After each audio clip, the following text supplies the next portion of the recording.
Hello and welcome to the Lenko Show. This is episode number 136. I am your host, Alex Lenkowski. I am here today again with my bro, Chris. Chris, how you doing, bro? Hello, I'm good. It's good to be back. It's been a long time. Yeah. Yeah. So this is something that has obviously been on the menu for a little while, where we're going to be talking about your Ironman adventures. Um, And I know there's a lot that has kind of gone into this and a lot that happened in the event itself. So I'm looking forward to talking this through with you. And I think this is going to be a great listen for everyone else. So sit back, enjoy the episode if you're watching on YouTube. Enjoy watching along with me in my new surroundings in our home in my home gym. And we talked about that in episode 132, 4 episodes ago. We talked about how you can set up a home gym for a relatively cost-effective amount. And yeah, I've gone and done it, but it gone to quite good lengths with it, and I'm very pleased with it. So yes, enjoy. That's for your visual appeal if you're watching us along on YouTube. Now, Chris, from zero in terms of endurance events and should we say like triathlon experience, Ironman experience, absolute zip to 16 weeks, was it 16 weeks prep or 12? It was 16 weeks signed on coaching with Ben, my coach. However, there were a few issues in those 16 weeks. Yes. So We'll, we'll, he said it was 14 weeks. we'll get into that. So from zero, 16 weeks prep to one of the hardest Ironman events on the planet that you could possibly do. Walk us through, summarize the training side of things first. You mentioned there was a few issues along the way. Break it down for us. Yeah, so obviously, initially, there are a lot of upfront costs in getting ready. You need a wetsuit. Well, for Lanzarote, Lanzarote is a wetsuit swim, so you need a wetsuit, and a good one is a decent amount of money. A bike that's good enough to get you through the course, you can get cheaper ones, or you can get some very expensive ones. Also expensive. The actual entry fee is a lot. So already financially, you're looking at a lot. But then when you're actually in the process, obviously coach, gyms, different gyms and things like that. For me, I hadn't swam more than 4 lengths in a row, probably uh, since the year before COVID. I think that was the most that I'd done swimming wise. Bike wise, I've not owned a bike since I was a kid. Um, Running wise, I'm probably a little bit more accustomed to running, but the last time that I ran more than 10K was the year before going into COVID. We were training for a marathon that we were going to do in the Lake District. I remember the longest run that I did was a 14 miler. But that was literally the background that I was at. So no bike since I was a kid. Not really any swimming. I didn't do swimming lessons growing up either, Alex.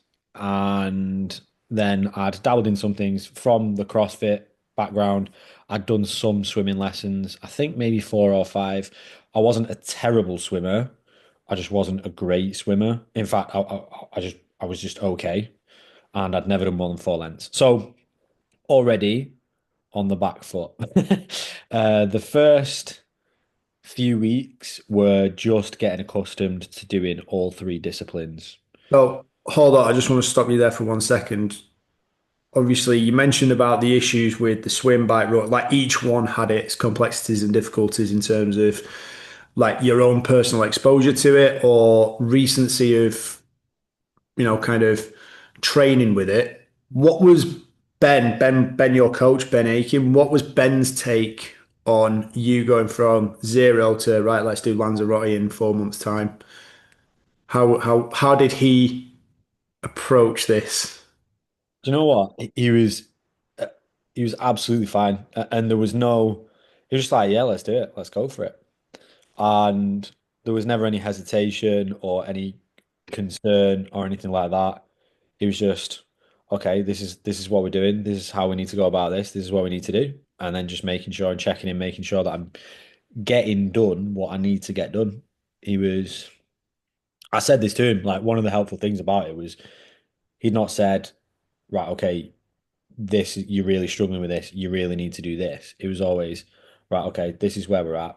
Realistically, this is where we want to be. We need to make sure we've boxed off these three things by week 4, week 8, week 12.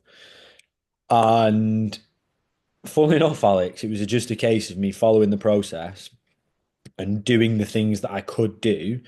There were some sessions that I couldn't do. We'll get to this as I talk through how the 16 weeks went. But towards the end, the training was like really, really tough on my body, and I was struggling. I know you recall we went out for a family day out, and I was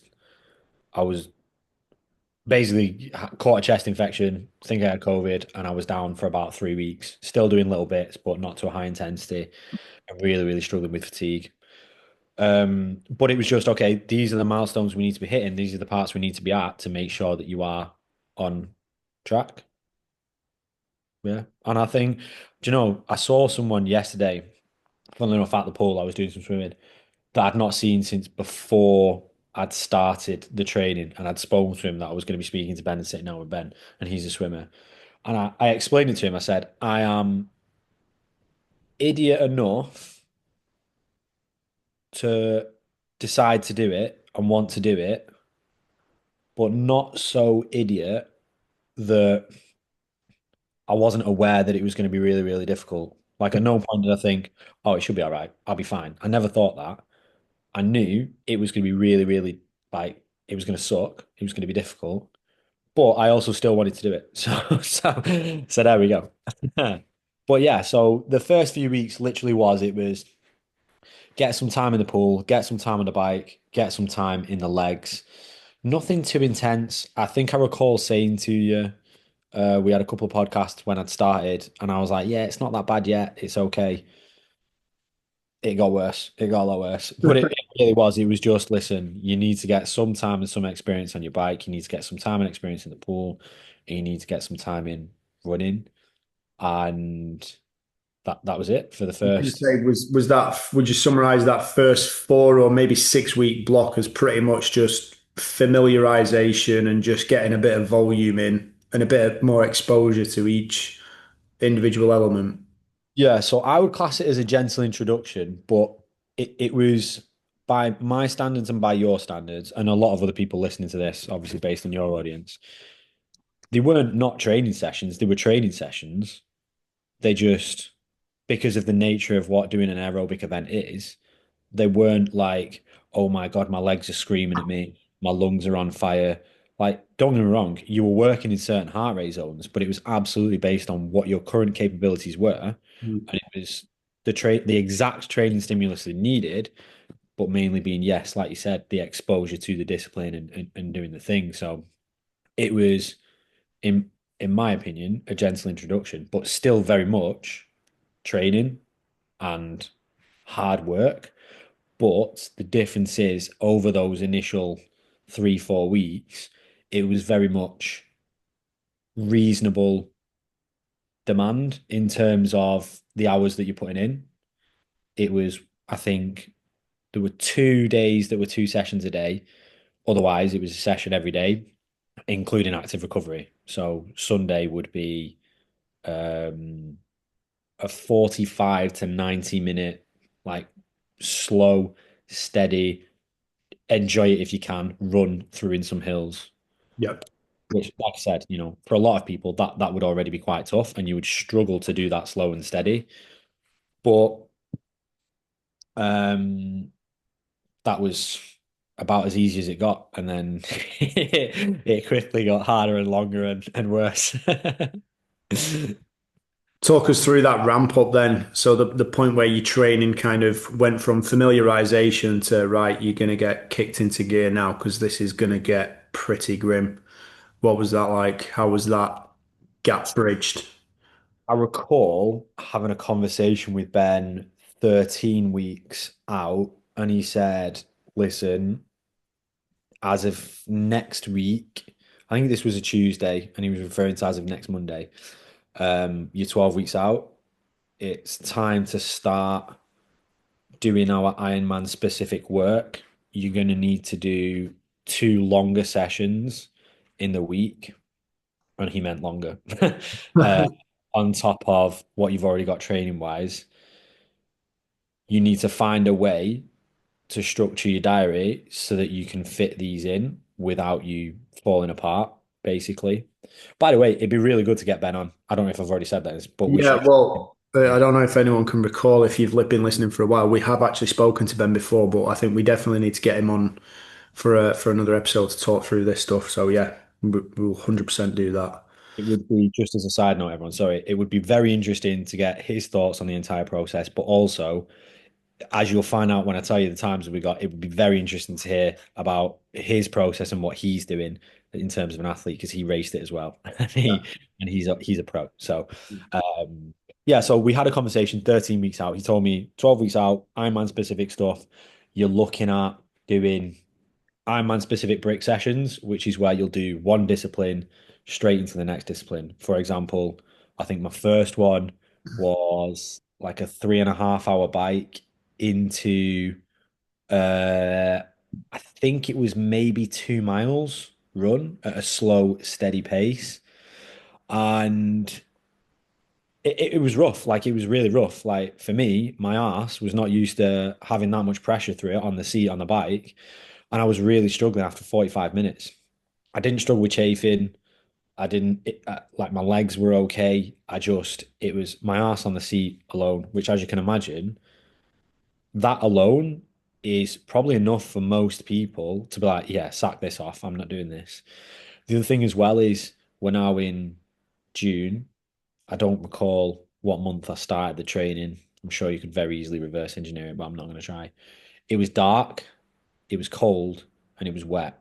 So your bike, you're doing on a turbo trainer indoors in your front room, which obviously you've seen my front room. It's Yeah. it's cozy, but you've got family, whoever in there as well. They're trying to do their own thing. They're trying to enjoy themselves. You're ticking over on a turbo trainer, which to be fair, mine's quite quiet, but I mean, I'm very fortunate because my partner, obviously, Ali bless her, was happy for me to be doing it and just supporting me the whole way. But I can imagine it's very difficult for Just people. imagining that, like in your front room, you've got Ali and Zena trying to chill out, watch a bit of telly, relax in the evening. Then you're in the corner on a turbo trainer, sweating your guts out, just like pedaling away. And she says, "Go, Chris, woo!" Yeah. Yeah, and it was, and I work a full-time job, so it was. I remember doing them on Saturday nights, and I remember coming back from, sorry, I remember getting off the bike about 9:30 in the dark one evening, and I looked at Ali, I had that look on my face like, do I really want to do this now? And she looked at me like, go on, go and get it done. You can get a shower, we'll go to bed. And off I went, and you're finishing, you're wrapping up after a day's work at like, I don't know, I think it was about 10:30. And Yeah. that was like one of the first long sessions. That was a shorter one. Uh, yeah, and it was pretty rough. It was pretty hard. And in terms of like distances and stuff, most of the sessions, most of the programming, you're looking at like 45 minutes to 90 minutes most on each discipline for each given session, doing a what's the word I'm looking for? You're basically alternating between different intensities and different heart rate zones. So you're doing work through each heart rate zone and then doing specific work, getting you time, more and more time, getting used to the long distances. Um, so I'd do a long bike into a long run, and then there'd be a long run, a long run on one day, which started off at I think 12 miles, I think. And again, I was really lucky because Ali and Zena were more than happy to come and join me for most of my long runs, despite the fact they weren't doing the rest of the program and all the training. So fair play to them because apparently they're better runners than me. But yeah, so it was, 90 minutes most days, and then, up to 6 hours. I think my longest was,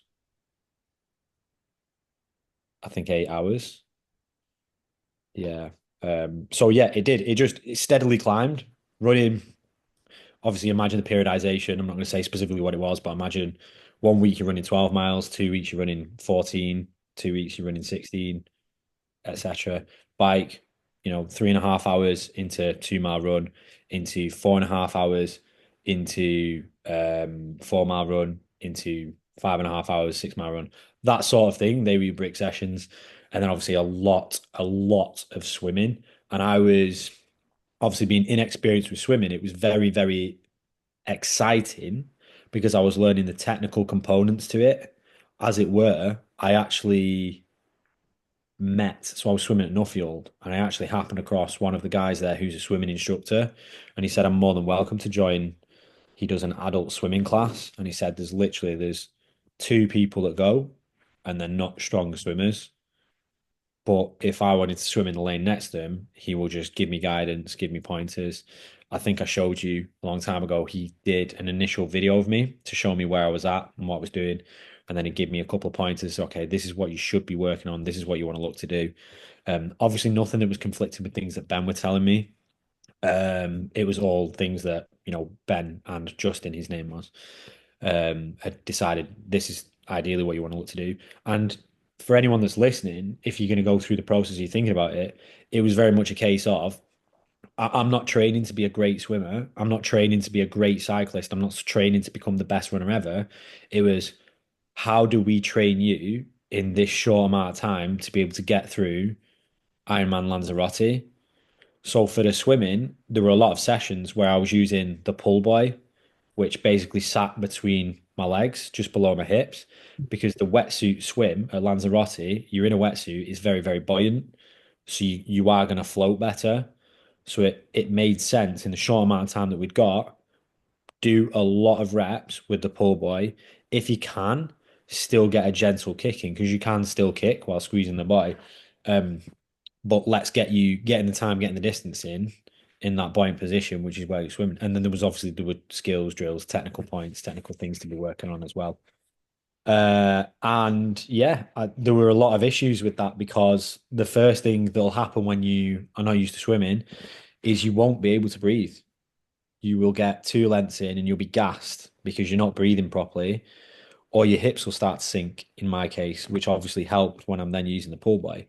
But you have to learn to breathe because there's no way you can get through, for me, a 90-minute swim without breathing, unless you've got a secret backup plan, which we'll get to.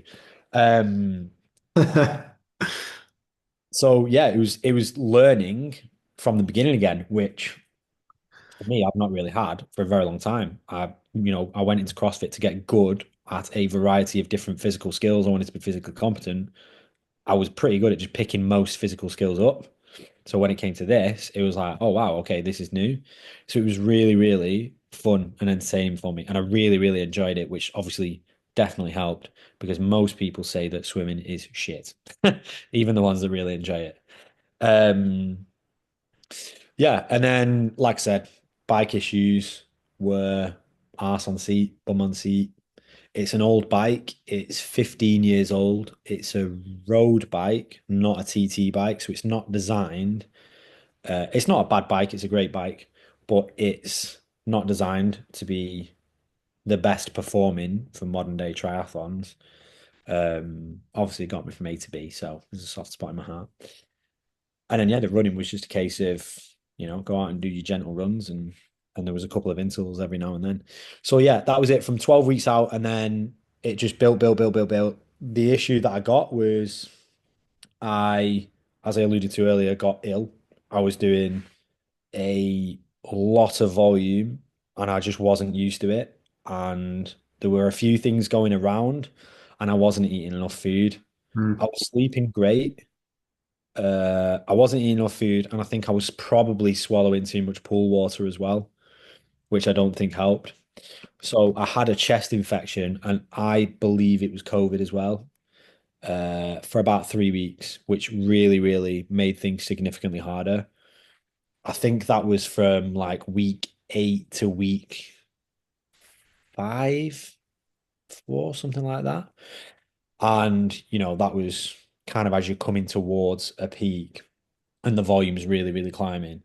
And when you are already doing that much volume, it's really tough. Like one of the things that I've understood, and that a lot of people that have done the triathlons and things around me, they've been saying an Ironman's a different animal because you have to dedicate everything you do into it. You cannot go and like dawdle about and then expect to be able to perform on the day. You've got to take your training properly, make sure you're getting in the hours. You then need to be making sure you're recovering properly to make sure you can get in the hours of training. You need to adapt most things about your life around it. You can't just go after work one day and expect to have a good night's sleep, like if you're doing a 4 or 5 hour session or a hard session or anything like that. Whereas the shorter distances is a little bit easier just in terms of time. But yeah, it destroyed me, and I wasn't getting enough food in for how many calories I was putting out, and I was run down. And I think after 3 weeks, we had a sit down, me in bed obviously, and it was a case of right, let's take a couple of days off, just recover. I think he'd mentioned about the initial plan was I'd said to him, I think the day previous, I was like, mate, I've had this for 2.5 weeks. And I think it was when I'd done a 16-mile run. Like it destroyed me. That was the one run session that absolutely destroyed me. It was a 16-mile run, and I remember I set out to do it, and I'd taken energy gels and run out of water about halfway out. I'd not drunk the right amounts at the right times, and I was out of water. I already felt ill, and I think I got maybe 13 miles in, and I was on like pretty much coming to the home stretch, running out from where I live and then doing a loop coming back. And when you see people doing like Olympic triathlons and stuff, and the legs like or marathons, and the legs start shaking and stuff, like that's where my legs were. My legs muscularly, is that a word? My muscles felt fine, is what I'm trying to say. My muscles felt fine, but I was just honestly like, You got the wobbles. yeah, and I was so fatigued, and I thought, I reckon I'm dehydrated. I've been gelling, I've been fueling, like I don't think I've got enough water in me, and that was initially when it floored me. And I remember saying to Ben, "Do you think I should swim? Do you think the chlorine will help, or do you think it will make it worse?" And he said, "Try a swim." This was just before we decided to have a couple of days off. So I tried to swim. The chlorine might kill everything off. If not, and you feel worse tomorrow or the same tomorrow, let's just take 2 days. So I gave him a call the following day, or he called me rather. And he was like, yeah, okay, let's take 2 days off because if you get injured or you're ill in the last 4 weeks, you've fucked it. You got no chance. Yeah. Yeah, we had a semi-serious conversation about that. He wasn't worried or concerned for me. At least it didn't show that. I don't think he was. Um, but yeah, he was like, listen, any injuries, any illnesses at this stage is gonna like be the worst possible thing for you. So let's get better. And I did, funnily enough, those 2 days off, 2 days off from everything, no training. Um, and I felt better. And then back in again, 90-minute bike rides, uh, 1 hour swims, building up time doing lengths as well.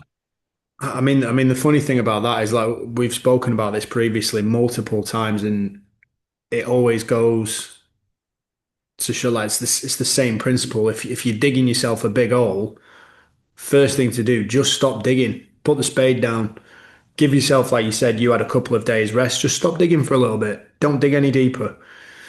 And then pick up your training in a couple of days. Like it's not going to kill you to have a few days off. But like you said there, the more fatigued you get, the more chance it, like, even though you are doing very simplistic, low velocity, and it's probably the low velocity nature of the training that's prevented any sort of injuries. Like, if you went and did some really high intensity type CrossFit workouts or sprinting, like, you're probably gonna get injured doing that. Like your likelihood of injury, like you can't necessarily predict injury, but your likelihood of getting an injury at that point must have been very, very close. So, Yeah, it's an interesting point. You've actually just reminded me that actually happened. So I did my 800-meter interval session running while I wasn't feeling great, and I felt a pretty big twinge in my hamstring, and I wasn't too happy about it. And that niggled me all the way through. So those running interval sessions were canned, um, just based on the fact that my hamstring, you know, could have gone kaput if Yeah. that. So Um, Next up, so like obviously the training was difficult. Let's talk about sort of like the couple of weeks leading into the event itself. So, you know, you've got a lot to organize just in terms of even just getting the kit out there. You've got to I mean, I know Ali played a big role in this as well, but organizing the villa, taxis, flights, all that kind of stuff. Just talk us through that process briefly, a couple of weeks leading into that final stretch. You're tapering down a little bit, mentally gearing up, ready to go. Walk us through that. yeah, so a couple of weeks prior was exciting. I was very, very excited to go, but I didn't feel like I was ready in terms of the swim.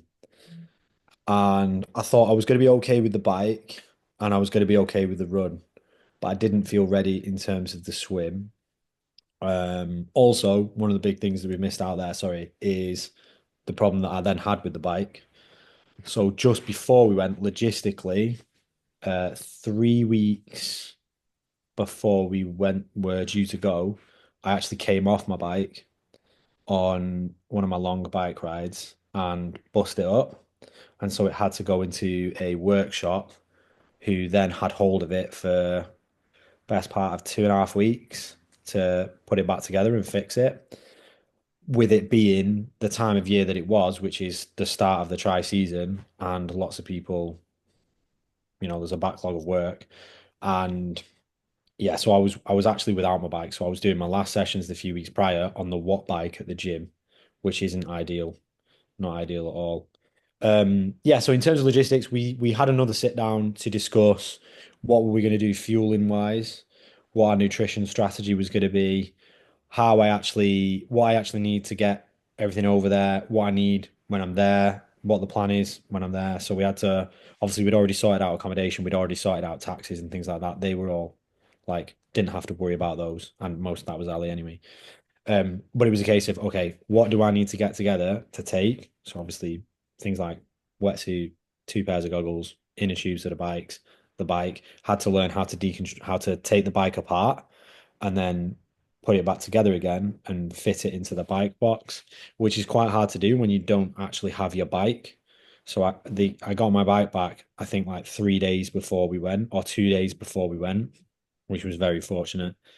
So then I had to have a play with it the night before. The other thing was when we went through the nutrition strategy, we realized I only had one bottle cage on my bike, which means I can take 750 ml of fluids and that's it. The rest is energy gels, which isn't ideal based on the fact that you're going to be racing in a tri suit in the heat. Like you don't want to be wearing something that's going to have to carry loads more in. There's not another baggage compartment or anything on my bike. So it was a case of, right, I'm going to have to get two more bottle cages at least. Um, and yeah, we just discussed logistically what we're going to need for the bike and nutrition and how we get it over there, how we get it back, it's a case of we had a bike box that you put it in, you pay to be able to transport the bike across in the bike box, learning how to take it apart, learning how to put it back together. Then for the swim, needed to make sure I got my wetsuit, two pairs of goggles.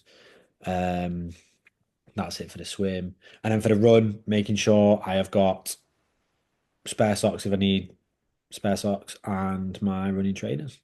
And just collecting all the kit together.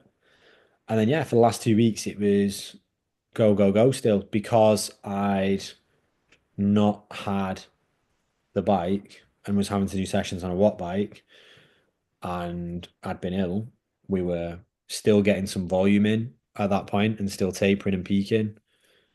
Um, up until the week of. And then the week of, we flew on the Wednesday. And obviously the event was on the Saturday. But yeah, it was that week when we flew on the Wednesday whereby training was more a case of, listen, you're not going to get any training stimulus now. The only thing you can do is whatever you feel will psychologically prep you the best. Um, And as I mentioned, for me, I didn't feel like I was ready for my swim.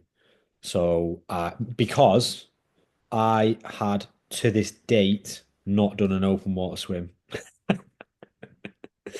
I, Uh, so I remember talking to you about this on multiple occasions, and I know we've said it on this podcast in previous episodes, but my big thing for you going into this was I always like knowing your history with shoulder injuries and like your overall mindset anyway. I was confident that as long as you could get past the swim, you were going to be all right.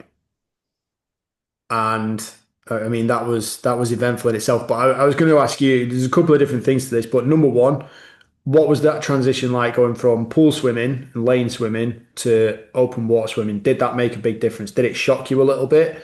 And then number two, kind of the familiarization aspect that you just touched on then. So you know, your last kind of few days before the event, you're not going to get any training stimulus, or you're certainly not going to get any adaptation in the immediate while it's relevant.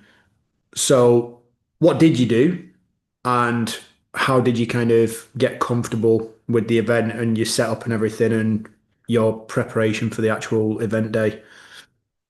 yeah, good question. So, in terms of going from the pool to the sea, I flew out there knowing that I wasn't ready for the swim, but knew that I was deliberately going a couple of days early so that I could familiarize myself with that particular swim. And yeah, everyone says that pool swimming is very, very different to open water swimming. And I would semi agree and semi disagree. First of all, it's the same. You're swimming. Swimming is swimming, and you're not doing, you're not stroking I mean, you can technically move differently, but it was swimming. But what I will say was very different is if you've not done it before, an open water swim, putting your face in seawater and swimming out to sea psychologically is, to be honest, it was a bit of a shock. It was a bit of a shock. I didn't for one second think that I wasn't going to struggle with waves or anything like that. Like I knew they were going to be there. I knew there was going to be a current there, and I wanted to get used to that, which is why I'd gone to do that. And I kind of anticipated that. What I didn't anticipate was when you're looking down into the sea and it's like murky water and you're going out and it's getting dark. You can't really see a lot down there, and obviously there's waves. You're bobbing a little bit. It's fucking terrifying. Honestly, it was genuinely scary, and I think if people aren't used to it, anticipate you might feel a little bit of shock. So I put my face down and I did maybe like 15, 20 seconds. And I came out and I was like, whoa, this is weird. This is really weird. And I genuinely, whilst I wasn't hyperventilating or anything like that, it was shock. Like my brain couldn't compute what I was doing. Does that make sense? Yeah, yeah. It's a little bit like you don't necessarily know what to expect, but you certainly weren't expecting what you got and what was delivered. It's like Yeah, you're just being into that just black, endless abyss. You don't know what could be down there. You don't know what's underneath you. You don't like there's so much going on around you and you're not aware of it. And yeah, I fully 100% understand that. that's a perfect description. And bizarrely, the feeling is like claustrophobic. You are in this big, open, endless space, but you feel like everything's like tight on you, tight around you here. Like it feels, yeah. I was gonna say it's a little bit like there's one of my mates, and the first time I met him, all he ever did was just wear a baseball cap. And then one day I was stood talking to him, and all of a sudden he pulled his hat off and like just completely bald as a cue ball, like smooth as anything, like just proper shiny. And I stood there and I kind of like looked at him and I was startled. It was that same thing. I was like looking at him going, fucking hell, mate. Like, I don't know I didn't know what to expect, but I wasn't expecting to see what I'm seeing. Like, it was honestly, him taking his hat off was the most surprising thing he could have done at that point, right? I would have been less amazed had he pulled his pants down and gone, there you go, what do you think to that? I would have been like, that's a bit weird. What are you doing that for? But he took his hat off and I was just genuinely, I was like, lost for words, stunned, because I just wasn't expecting to see what I saw. Anyway, it's one of those things that sticks with me. I just thought it was hilarious because I was like, I didn't expect that.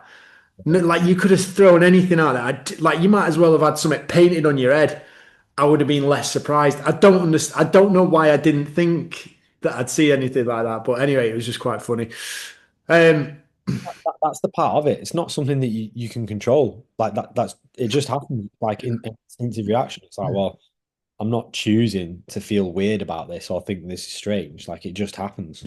yeah. So, yeah, and then obviously there's other people that you can test in with. There's arms flying about, elbows flying about, feet kicking about. The hardest part of the swim. Okay, so what I did was we flew out on the Wednesday. On the Thursday and the Friday, I intended to do parts of the swim at the time that I would be swimming at. So when the water was pretty much what it was going to be, when the weather was pretty much what it was going to be. So you do an Aussie exit, which is where you get in, you swim one way up the coastline, if you will, then back across yourself, and then you loop back, you get out, run 30 seconds across the beach, you get back in, you do it again. So that's the Aussie exit, in, out, in, out. When you were swimming the long portion, so as you turn to come back, you're facing the sun as the sun's coming up. And I know you'll remember when we were kayaking that time, the reflection of the light on the water, it's like boiling your eyes at the back of your head. Mm, It's really tough. Now imagine you've got murky blue. Actually, the ocean in Lanzarote is lovely, but dark blue underneath you, just this endless abyss. And then when you come up to breathe, and obviously naturally you come up to breathe to the side, you then bring your head forward to see, and all you get is just a beam of light. yeah. You've got no idea where you're going. So that was the second surprise for me. The waves, the tide, the current, I was fine with. So when I'm swimming, I can breathe on both sides. I can breathe to my left, I can breathe to my right. I figured if the waves are coming at me from the right, if I'm really struggling, I'll just breathe to the left. Yeah. As it were, I was fine anyway, because the current was, it was all right. There were waves, but they weren't like destroying me or anything. Like I said, the wetsuit's buoyant, so you're near the top anyway. But you just couldn't see. So I got lost maybe three, maybe four times and swam the wrong side of a buoy and was swimming the total wrong way. I was like, oh shit, I am getting disoriented here. I really need to sort this out. So I did maybe a quarter of the swim on the Thursday, and I'd forgotten to put chamois cream on my neck, which stops the, what do you call it, like Suit. yeah, so obviously the wetsuit ties in and it's tight across your neck, but there's a, oh my God, I've forgotten the word for it. To pull the zip up, to zip it up at the back, it's obviously got like a toggle on it Yeah. and like a label so you can pull it. So you're not like trying to get back here. And obviously that fastens in and the whole thing around the neck are just like scarred and cut into my neck because I'd not put my chamois cream on, which was mistake number one. So that was really sore, really itchy for the entire duration that I was out there after that. That was a lesson. But I'd decided, so I spent the entirety worried about that swim now because I was now in my head, I can't see and I'm getting lost, which is going to be a big issue. I need to figure that out. So I told Ben, I was like, I'm going to go down tomorrow morning and I'm going to do the same thing again. This is Thursday, talking about Friday. I'm going to go down and I'm going to do um, the opposite half that I've not done. So I'm going to swim straight out and go back. So I'm facing the light so I can practice figuring out where I'm going. Anyway, I went down and I just decided, you know what, I'm just going to do a full first lap because psychologically, when you've done one lap of a 2 lap swim, you're then in a position where you can go, well, I've done this. I've done a lap. Mm, I did a lap yesterday. I've done a lap today. I can do a lap. I know I can do a lap. It's just one more lap. Let's go. And that was what I decided I was going to go with. That was going to be my tactic. So that was what I chose to do. I went and did a lap that Friday morning, and it was equally as difficult. And I still was really struggling sighting and going in the right direction. And I got lost maybe three, four times. But I'd said I was just going to do it at a slow, steady pace. If I felt like my shoulders on my lats were blowing up, or I was doing any like uh, putting myself under too much fatigue, I was just gonna stop and then gently bring myself back in. I was going at a slow, easy pace, Yeah. and I Hmm. did. I got round, and I think it took me, I can't remember, maybe 52 minutes, including getting lost, which, by the way, is slow. Most people listening will go, "Yeah, that's not fast." I got lost a few times, and I was deliberately taking it easy, and it was slow. I'm not a fast swimmer anyway, but even though that was slow, it was a huge win for me because you've got 2 hours 20 to do the swim. So in my head, I'm thinking, well, I'm going to swim a bit faster tomorrow. And it'll be a race day. There's going to be adrenaline.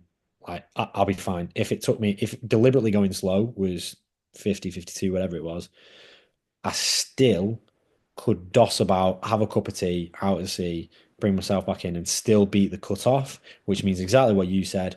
As soon as I'm out to swim, I know that I'll be all right. Hmm. How wrong was I? Yeah.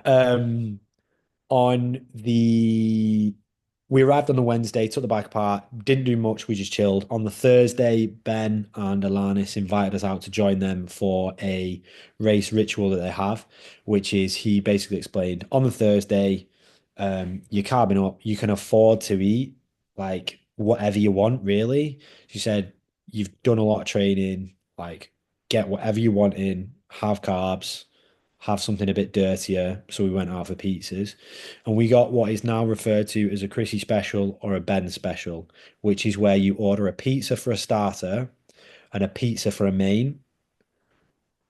Or, no, sorry, garlic bread pizza for starter, pizza for a main, and another pizza for a side. That was what we did. So we relaxed, we chilled, and he was like, listen, tonight is the last night you're going to get a good night's sleep if you can. So try and go to bed for a normal time and just try your best to relax. As it were, I was shitting it for the swim, so I didn't relax.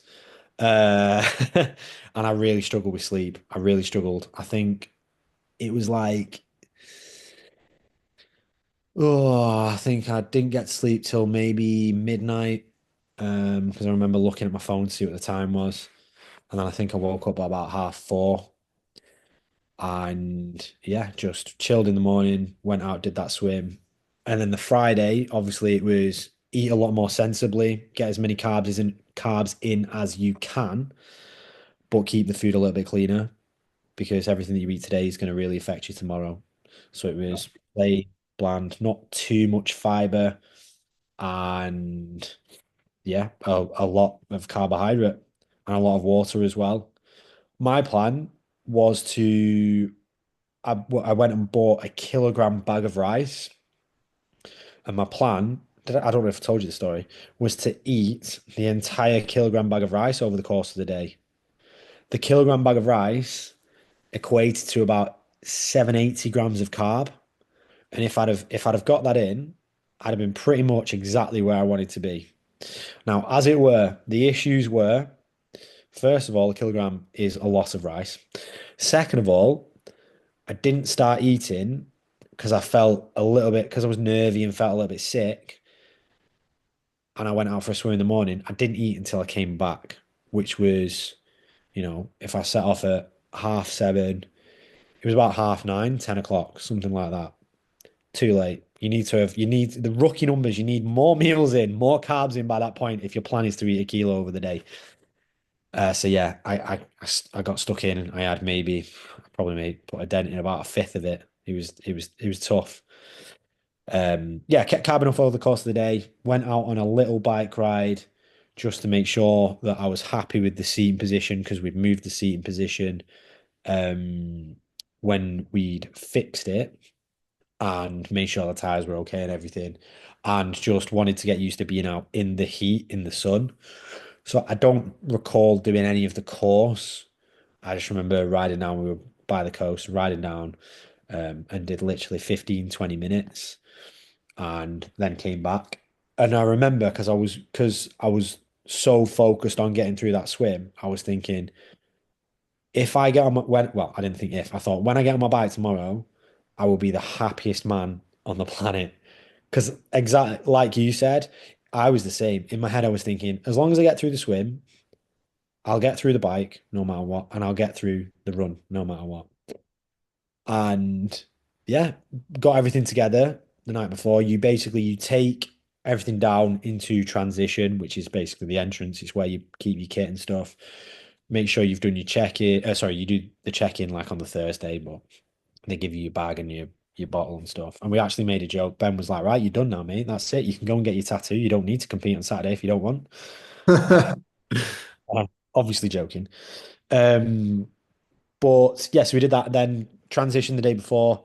You put your bike in, they check it over. You've put your stickers on and everything like that. You take your nutrition and things like that down. And yeah, you go home and or to your villa or whatever and do whatever you can to be ready for the following morning. My swim started at 7:30. Athlete uh starts were I think the pros started at 7:10. You had to be down there and ready for about 6:30 to then do whatever you needed to do. So we walked down. I wanted to get as much sleep as possible. And as it were, I did sleep well because I'd not slept at all the night before. And then I was pretty buzzing over the fact that I'd done my entire lap of the swim. Yeah, so you'd got you'd got your confidence levels to where you needed to be. Yeah. Like Don't you get me wrong, felt, like your adrenaline, your nerves are all over the place. Like is a cocktail. I didn't feel confident. I was shitting it as you do with a big thing like that. It's excitement, isn't it? But it's also it's holy shit. Like I'm pretty nervous about this because it's important. You want to do well. yeah, But yeah, no, I managed to sleep okay. I think I slept from like 10:30 till about 3. And then, you're awake, you're going through the motions of, right, I need to have a little bit of something. Obviously, water. I had an energy gel.